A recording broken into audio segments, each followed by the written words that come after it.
30 నిమిషాలలో నొప్పి లేకుండా వేడికోస్ స్వయం చికిత్స. ఆవేశ హాస్పిటల్, హైదరాబాద్.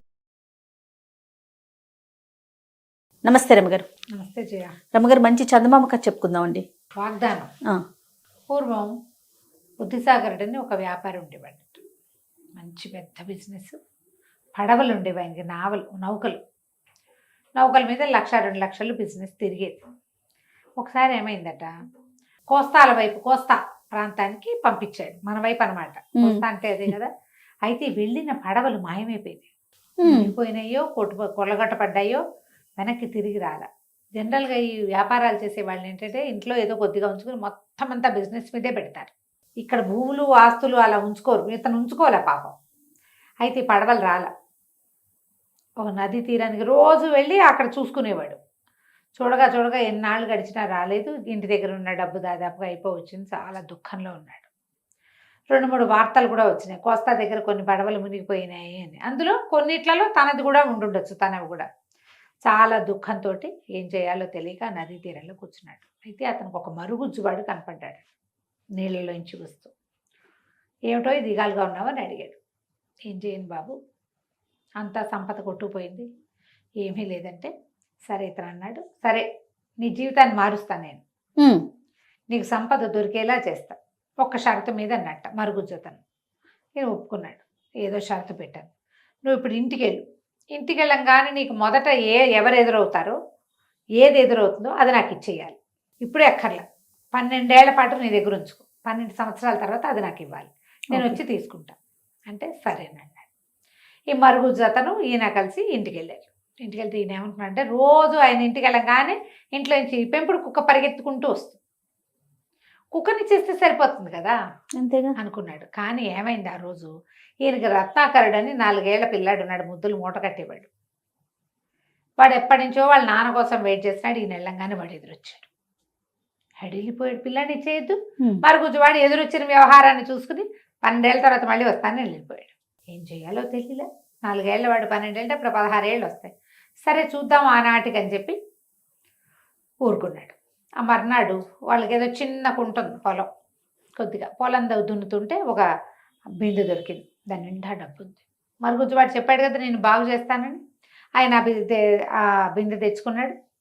తర్వాత ఇల్లు అది బాగు చేస్తుంటే ఇంట్లో కూడా కొన్ని చోట్ల తనకి ఇట్లా బంగారు పాత్రలు దొరికినాయి. ఇక నౌకా వ్యాపారం కాకుండా మామూలు వ్యాపారం పెట్టుకుని చక్కగా బాగుపడ్డాడు. పిల్లాడికి 13-14 ఏళ్ళు వచ్చాక నీ చిన్నప్పుడు ఇట్లా జరిగిందని వాడికి చెప్పాడు. చెప్తే వాడన్నాడు, కుర్రాడు, దాన్ని ఏముంది నాన్న, అదో పెద్ద కష్టం కాదు, ఏం పర్వాలా, వాడి మరుగుజ్జు అంటే ఎంత ఉంటాడు, భూమికి జానుడు ఉంటాడు, నేను ఇంత ఎత్తున్నాను, 2 దెబ్బలు కొడితే వాడైపోతాడు అన్నాడు కుర్రాడు. తండ్రి వాగ్దానం చేశాడు. వీడు ఏం చేస్తాడు, వాగ్దాన బంధానికి ఏమంటారు, వాగ్దాన భంగానికి తండ్రిని ఎంకరేజ్ చేశాడు. సరే ఇంట్లో ఉన్నారు. వీడికి 16 ఏళ్ళు నిండిపోయింది. ఒకరోజు ఆ మరుగుజ్జతను వచ్చాడు. వచ్చేసరికల్లా కుర్రాడు ఏం చేశాడు, తండ్రి తను ఒక చిన్న ఇది వృత్తం లాంటిది గీసుకుని, ఏమంటారు, ఒక బ్రహ్మగారి చేత మంత్రిపించి మంత్రపు అక్షింతలంతా చల్లుకుని కూర్చున్నాడు. వస్తే నేను కొడతానులే నాన్న, ఏం పర్వాలేదన్నాడు. ఆ మరుగుజ్జువాడు వచ్చాడు. ఉఫ్ఫను ఊదేశాడు ఆ అక్షింతల్ని. పదా మనం వెళ్దామంటే కుర్రాడు అన్నాడు, నేను నీతో వచ్చేదేంటి, నా మోకాలంత ఎత్తులేవు, 2 పిడిగుద్దులు కుడితే చచ్చూరుకుంటావు అనేసరికి, ఏమిటి నాతోనే యుద్ధం చేస్తావా నువ్వు అని అడిగాడు మరుగుజ్జువాడు. ఆ ఎవరితోటైనా చేస్తాను నేను అన్నాడు కుర్రాడు, రత్నాకరుడు. అనేసరికల్లా సరే పట్టు, మన ఇద్దరం కుస్తీ పడదాం, ఎవరు గెలిస్తే వాళ్ళది పైచి. సరే ఇద్దరు పందెం వేసుకున్నారు. మరుగుజ్జువాడు ఇంతే ఉన్నాడు కానీ ఈ రత్నాకరుని ఎత్తి విసిరుకొట్టేశాడు. విసిరుకొట్టి, నువ్వు ఓడిపోయావు, నాకు నీతో పని లేదు, నువ్వు ఓడిపోయావు కదా, ఓడిపోయిన వాడిని విడిగా పెట్టాలి అని చెప్పి ఏం చేశాడు, వీడు నా సొంతం కదా, వాళ్ళ నాన్న అడిగాడు, వీడు నా సొంతం, పైగా ఓడిపోయాడు, మేము ఇద్దరం పందెం వేసుకున్నాం, వీడు ఓడిపోయాడు అని చెప్పి ఓ పడవ ఎక్కించి సముద్రంలో వదిలేశాడు. వదిలేసి ఆ పడవ కొట్టుకుంటూ ఎక్కడికో పోయి చివరికి ఏదో ఒక ద్వీపం దగ్గర చేరితే ఈ కుర్రాడు ఏం చేశాడు, కాస్త ఓపిక తగ్గింది, 4 రోజులు పట్టింది. కానీ 16-17 ఏళ్ల పిల్లలకి ఏముంది, మళ్ళీ ఏదైనా కొంచెం తిన్నారంటే మళ్ళీ కోలుకుంటారు. వాడు దిగి ఆ దీవంతా పరిశీలించాడు. అక్కడ ఒక పెద్ద మేడ ఉంది, పెద్ద కొండ ఉంది, లోపల ఒక బంగారు కొండ లాంటి కొండ, దాని పైన ఏదో మేడ లాంటిది కనపడుతుంది. వీడు మెల్లిగా అక్కడేవో కాయ కసరు కనపడితే అవి ఇవి కోసుకుని తిని పైకి వెళ్ళాడు. వెళ్తే బయటంతా ఎంత వెండి బంగారాలు ఉన్నాయో, ఎన్ని రకాలు ఉన్నాయో. అదంతా వెళ్ళి వెళ్ళి వెళ్ళి లోపల చూస్తే ఒక మహాసర్పం ఒకటి, నాగుపాము ఒకటి కనపడింది. అడిలిపోయాడు. ఈ బంగారాలకి వాటికి కాపలాలు ఉంటారని తెలుసుకున్నాడు. చిన్నప్పుడు తెలుసు, కథల్లో వినేవాడు.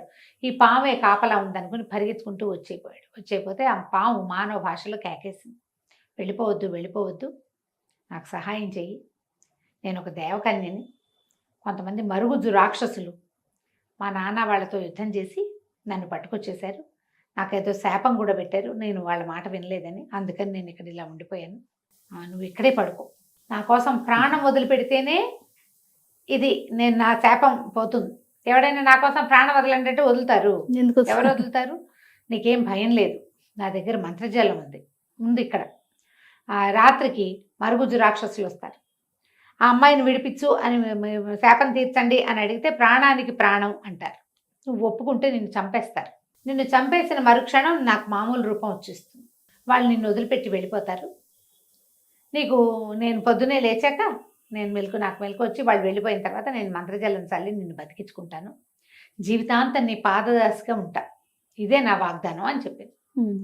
సరే వీడేమనుకున్నాడు, మనకి ఇక్కడ తినలేదు, తిప్పలేదు, అమ్మలేదు, నానలేదు, ఎటాగూ పోతాం 4 రోజుల్లో. ఇక్కడ ఈ ద్వీపంలో ఏం చేస్తాం, సముద్రం ఎక్కడుంది, మన ఊరు ఎక్కడ, పోతే పోతాం. ఒకవేళ బతికేమనుకో ఈ మహాద్భుత సౌందర్య విలాస అవుతుందేమో ఇది రేపొద్దున.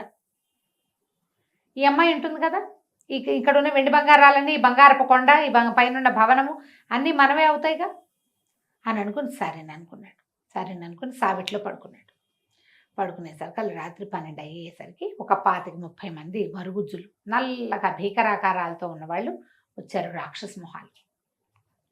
వస్తే ఎవడరా నువ్వు, దేనికోసం వచ్చావురా అంటే దేవకన్య శాపం విమోచనం కోసం వచ్చాను అంటే వాళ్ళు గట్టిగా అరిచి కేకలు పెట్టారు. దానికోసం చచ్చిపోతావా నువ్వు, అదెవరో కూడా నీకు తెలీదు అంటే అయినా సరే చచ్చిపోతా అన్నాడు. అయితే సరే చచ్చిపో, నువ్వు చస్తేనే మాకు విమోచనం, దానికి విమోచనం అని చెప్పి వాళ్ళు ఏం చేశారు, ఈవిడ మెడకాయ నరికేశాడు, వీళ్ళబడికి మెడ నరికేసి మాయమైపోయారు. ఎప్పుడైతే వీళ్ళు మెడ నరికేశారో ఆ సర్పం కాస్త దేవకన్యగా మారిపోయింది. వీళ్ళంతా వెళ్ళిపోగానే పరుగున వచ్చి మంత్రజలం తీసుకొచ్చి వీడి మీద చల్లింది, వీడిని బతికించి చూసుకున్నారు. మొత్తం రాక్షసులు అక్కడి నుంచి బయటికి వెళ్ళిపోయారు. వాళ్ళ శాపం ఏమిటి, ఈ అమ్మాయి కోసం ఎవరైనా ఒక మానవుడి రక్తం ఇక్కడ పడితేనే వాళ్ళకి ఆ మరుగుజ్జు రూపాలు పోతాయి ఆ రాక్షసులకి. ఈ అమ్మాయికేమో ఒరిజినల్ రూపం వస్తుంది.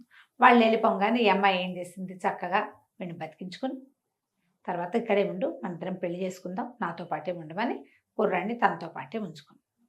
వాళ్ళు ఎన్నాళ్ళు కలిసి హాయిగా ఉన్నారు. ఆ భవనం నిండా వెండి బంగారాలు ఉన్నాయి. ఎప్పుడైతే ఈ రాక్షస మాయలు అవి తొలగిపోయినాయో చుట్టుపక్కల ప్రాంతాల నుంచి చక్కగా పని వాళ్ళు వచ్చారు, తోటలు దొడ్లు అన్నీ చక్కగా ఉన్నాయి. కొన్నాళ్ల పాటు హాయిగా ఉన్నారు. ఓ పిల్లాడు కూడా పుట్టాడు. పిల్లవాడు పుట్టిన తర్వాత వీడికి ఎంతసేపు నాన్నని చూద్దామని అనిపించేది. అమ్మ నాన్నని చూడాలి అంటూ ఉంటే సరే అమ్మాయి అంది, సరే నువ్వు అంత బాధపడుతున్నావు కదా, వెళ్ళిపో, మళ్ళీ వద్దు కానీ అని చెప్పి ఒక ఉంగరం ఇచ్చింది. ఈ ఉంగరాన్ని పట్టుకుని నన్ను తలుచుకుంటే, మమ్మల్ని తలుచుకుంటే మేము నీకు కనపడతాం, కానీ మీ అమ్మా నాన్నల ముందు ఈ ఉంగరపు మహిమని చూపించకూడదు, ఎవరి ముందు చూపించకూడదు, నువ్వు ఏకాంతంలో ఉన్నప్పుడే ఇది చేయాలి అనేసరికి కుర్రాడు ఒప్పుకున్నాడు, రత్నాకరుడు ఒప్పుకున్నాడు. తర్వాత ఇతను ఏం చేసింది, ఒక మంత్రం వేసి ఇతన్ని వాళ్ళ ఊళ్ళో ప్రవేశపెట్టింది. అప్పటికి వెళ్ళిపోయి ఎంతకాలం అయిందో. సముద్రంలో పడిపోయిన పిల్లవాడు బతికొస్తాడని ఎవరు ఊహిస్తారు? వాళ్ళ అమ్మా నాన్న నమ్మల. వెళ్ళేటప్పుడు లేత నువ్వు మీసాలు మొహం వాడు, ఇప్పుడు పెద్ద పెద్ద మీసాలు గడ్డాలు వచ్చినా ఇంత మనిషి అయ్యాడు, లావయ్యాడు. వాళ్ళ అమ్మా నాన్న గుర్తుపట్ల. వీడు పదే పదే అన్ని నమ్మించేలాగా చెప్పాడు. సరే ఏవో కొన్ని గుర్తులు, వాడి పుట్టుమచ్చలు, చిన్నప్పటి ఫోటోలు, వాడి నడక అవి ఇవి చూసి మెల్లిగా సర్దుకుంటే వీడు ఏం చేశాడు, నేను వెళ్ళిపోయిన చోట అక్కడ నా బంగారపు కొండ ఉంది, పైన ఇల్లుంది, నాకు భార్య ఉంది, అమ్మాయి దేవకన్య అని చెప్పేసరికి వీళ్ళు నమ్మల. ఏమిటో డప్పాలు కొడుతున్నాడు వీడు, ఎటాగొట్టా బతికొచ్చాడు, దేవకన్యతో పెళ్ళి ఎట్లా అవుతుంది? వాళ్ళు నమ్మకపోయేసరికి కుర్రాడికి వాళ్ళని నమ్మించేసేయాలి ఎలాగైనా అనిపించి ఏం చేశాడు, ఆ ఉంగరం పైకి తీసి ఇలాగ పెట్టుకుంటూ నా భార్య కొడుకు కనపడాలని చేశాడు. ఠకీమని భార్య కుమారుడు వచ్చేసారు. అక్కడికి వచ్చేసరికి అమ్మ నాన్న ఆశ్చర్యపోయారు, చుట్టుపక్కలంతా తెల్లబోయారు. ఆహాహా అన్నారు. అంతా బాగానే ఉంది, కానీ అమ్మాయికి పిచ్చి కోపం వచ్చింది. నీకు ఒక ఆజ్ఞ ఉంది కదా, ఎవరి ముందు నన్ను తలవకూడదు, నువ్వు వీళ్ళందరి ముందు నేను ఆ ఉంగరం పట్టుకుంటే వస్తానని చూపించేశావు అని మహాకోపం వచ్చేసింది. వాగ్దాన భంగం చేసావు నువ్వు అని మంటగా ఉంది. కానీ కొద్ది రోజులు వీళ్ళతో పాటే ఉంది. ముందుగానే ఆ అమ్మాయికి మంటగా ఉండేది, నా మాట కాదన్నాడు వీడు అని. అయితే ఒకనాటి సాయంకాలము షికారుకి వెళ్ళారు. షికారుకి వెళ్తే ఒక నది ఒడ్డున బోళ్ళంత చిన్న తోట, తర్వాత బోళ్ళని పువ్వుల చెట్లు అవి ఇవి ఉంటే ఒక చిన్న పొదరింట్లో కాసేపు విశ్రమిస్తే అబ్బాయి ఏం చేశాడు, ఇతను చెయ్యి మామూలుగా ఏ చేతికి ఉంగరం పెట్టుకుంటాడో ఆ చెయ్యి తల కింద పెట్టుకుని పడుకునే అలవాటు అతనికి. దిండు గిండు ఏం లేదు కదా, ఇలా పొదరింట్లో పడుకున్నప్పుడు రెండో పక్కకి ఒత్తిగిలి పడుకుని ఈ చెయ్యి వదిలేశాడు. ఈ అమ్మాయి ఏం చేసింది, వాడు నిద్రపోవటం చూసి ఉంగరం తీసేసి కొడుకుతో సహా మాయమైపోయింది. అంటే ఈసారి అతనికి ఉంగరం లేదు కాబట్టి తనని తెప్పించలేదు. ఇప్పుడు భర్తను పోగొట్టుకోవడానికి కూడా రెడీ అవుతారు ఆడవాళ్ళు. ఇట్లా మాయమైపోయింది. లేదు చూసుకుంటే ఇంకేముంది, ఉంగరం, భార్య లేదు, కొడుకు లేడు, ఉంగరము లేదు. దాంతో ఇతను చాలా బాధపడ్డాడు. ఏం చేయాలో తెలియలేదు. అక్కడక్కడక్కడే తిరుగుతూ ఉండేవాడు. వాళ్ళ నాన్నకు చెప్పాడు, నేను వెళ్ళి నా భార్యని కొడుకుని తెచ్చుకుంటా. అయితే ఈ బంగారు కొండ ఎక్కడుంది, అది కొంచెం డౌట్ కదా. అక్కడి నుంచి ఒక సముద్రంలో ఒక పడ వేసుకుని బయలుదేరి ఇతను రకరకాల ద్వీపాలు ప్రయత్నం చేసి చివరికి ఏదో ఒక ద్వీపాన్ని చేరితే ఆ ద్వీపంలో కూడా ఒక కొండ ఉంది.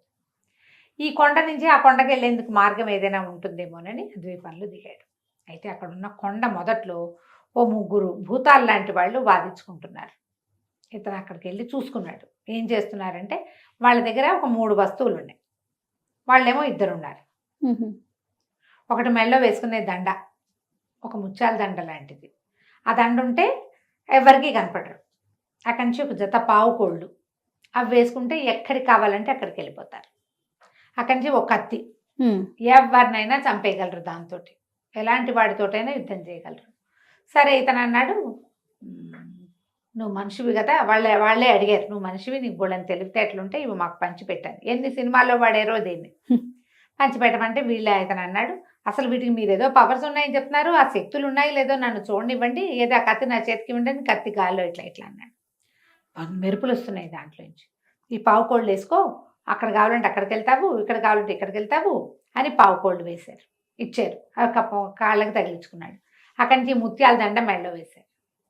నువ్వు ఇప్పుడు మాకు కనిపించట్లేదు, నువ్వు ఎక్కడున్నావు, ఎక్కడికో చోటకి వెళ్ళు, మేము పట్టుకోగలమో లేదో చూస్తామంటే ఇతను ఏం చేశాడు, ముందు కాసేపు ఆ చెట్టు కింద ఈ చెట్టు కింద ఉండి తర్వాత తట్టింది, తన భార్య దగ్గరికి వెళ్ళడానికి ఇది పనికొస్తుంది అని వాళ్ళని అక్కడే వదిలిపెట్టేసి ఆ ముత్యాల దండ మెడలో వేసుకుని ఆ కత్తి చేతితో పుచ్చుకుని ఆ పావు కోళ్ళు వేసుకుని ఇతను బంగారపు కొండకు వెళ్ళాలని మొదలుపెట్టుకున్నాడు. ఇక అక్కడి నుంచి చాలా సులువుగా వెళ్ళిపోయాడు. అది ఎక్కడ కావాలంటే అక్కడికి తీసుకెళ్ళిపోతాయి. ఆ బంగారపు కొండకి చేరితే ఆ పెద్ద భవనం కదా వాళ్ళది, కొండ భవనము. ఆ కోట బయట బోళ్ళంత మంది వాద్యగాళ్ళు వాళ్ళు ఉన్నారు. ఏదో పెళ్లి హడావిడిలాగా ఉంది. ఏం జరుగుతుందంటే, ఇగో దేవకన్య ఉంది కదా, ఆవిడ స్వయంవరం చేసుకుంటుందని చెప్పారు. వీడి భార్య స్వయంవరం, మరి ఇప్పుడు భర్త లేడు, స్వయంవరం సాటించుకుంది ఆవిడ. బోళ్ళంతమంది దేవతాగణం వాళ్ళు వీళ్ళు వచ్చున్నారు. ఇతను ఏం చేశాడు, మెళ్ళో ఆ ముత్యాల దండంలో తోటి ఉన్నాడు కదా, లోపలికి వెళ్ళిపోయాడు. వెళ్ళి చూస్తే బోళ్ళంతమంది దేవగణం వచ్చి ఉన్నారు అక్కడ, దేవతలు ఈ అమ్మాయిని పెళ్లి చేసుకోవడం కోసం. తనకి ఏం చేయాలో తెలియలేదు. సరే ఒక ఆలోచన చేసి ఆ అమ్మాయి ఏవో రకరకాల విందులు అవి చేస్తున్నారు. ఈ రాజకుమారి దేవకన్య కూడా ఒక కుర్చీ వేసుకుని అప్పుడు కూర్చుంది భోజనానికి.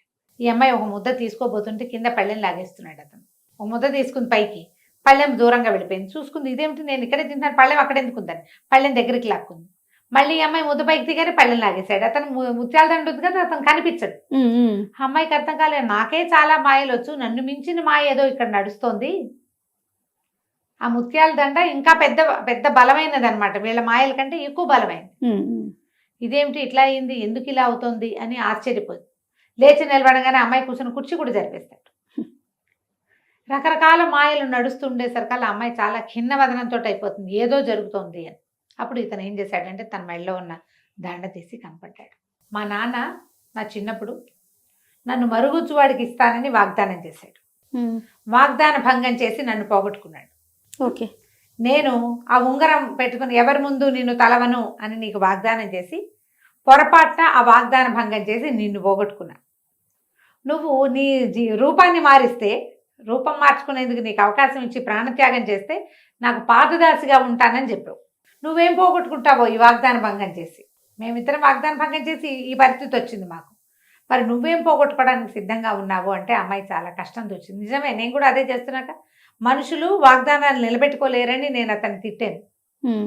నేను చేసేది కూడా అదేగా. ఏం చెప్పింది అమ్మాయి? నన్ను రక్షించు, నా కోసం నీ ప్రాణం ఇవ్వు, నీకు పాదదాసిగా ఉంటా, నువ్వు బతికున్నంత కాలం అని చెప్పింది. వీడు బతికే ఉండగా నేను ఇంకోటి పెళ్లి చేసుకుంటే వీడికి పాదదాసిగా నేను ఎట్లా ఉంటాను? ఆ అమ్మాయి నిశ్శబ్దంగా ఈ పెళ్లి క్యాన్సిల్ చేసుకుంది. నాది పొరపాటు, కోపంతో నేను ఈ పని చేయబోయాను. మీ నాన్న లోభంతో వాగ్దాన భంగం చేశాడు, కుమారుడు పిచ్చితోటి. నువ్వేమో నిన్ను నమ్మించాలన్న పిచ్చితోటి చేసావు, నేనేమో నా మాట వినలేదన్న పిచ్చితోటి వాగ్దాన భంగం చేస్తున్నాను. కాబట్టి నేను వాగ్దాన భంగం చేయను, నీ పాదదశగానే ఉంటా. నువ్వు మనిషిగా ఎంతకాలం జీవించి ఉంటే అంతకాలము నీతో ఉంటా. ఎందుకంటే అమ్మాయి అలాగే యంగ్గా ఉంటుంది, నేను ముసలాడైపోతాడు క్రమంగా. పెళ్లి క్యాన్సిల్ చేసుకుంది. మళ్ళీ భర్తతో పిల్లవాడితోటి ఉండటం మొదలుపెట్టింది. అప్పుడప్పుడు పెళ్లి కింద భూలోకంలో కూడా వెళ్ళి, అదే ఆ సముద్రాల అవతల ఉన్న వాళ్ళ ఊరికి కూడా వెళ్ళి వాళ్ళ అమ్మ నాన్నను కూడా చూసి వచ్చేవాళ్ళు. కథ కంచికి మనం ఇంటికి. నమస్తే అండి. నమస్తే జయ. సుమన్ టీవీలో మీ పర్సనల్ అండ్ బిజినెస్ ప్రమోషన్స్ కోసం కింది నెంబర్కి కాంటాక్ట్ చేయండి.